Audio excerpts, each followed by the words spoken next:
Good day po muli mga ka-woods. Welcome ulit dito kay 3M mga gawain na mawalang magawa. Yan po mga ka-woods at inilagay na po ni 3M yung forma na improvised yung forma na yan po ay gagamitin niya hanggang sa matapos yung tatlong bintana na kanyang ginagawa. Yan po at tinutuwid niya po, nile-level niya mabuti bago niya ito hagisan ng halo. At yung halo po ay tinuro na rin naman sa kanya kung paano ang timplada. So lahat po ng bagay ay inaalam po ni 3M para na sa ganun ay matuto siya.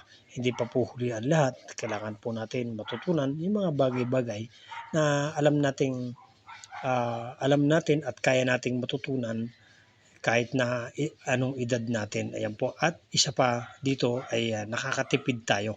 Imbis na tayo ay kumuha ng magtatrabador, tayo na lang po ang gaganap sa trabaho na ito.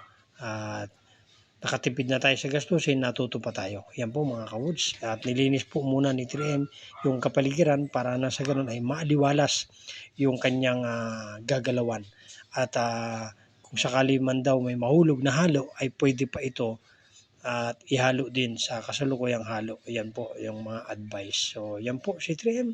Ang puhunan lang po niya sa araw-araw ay siyempre kalakasan ng katawan at kumain ng tama at manalangin sa ating Panginoon at magpasalamat sa lahat ng mga biyayang ibinibigay. Magbulat pa lang po ng ating mga mata sa umaga ay malaking blessing na po yan. Kaya po, araw-araw, puhunan natin sipag at tiyaga.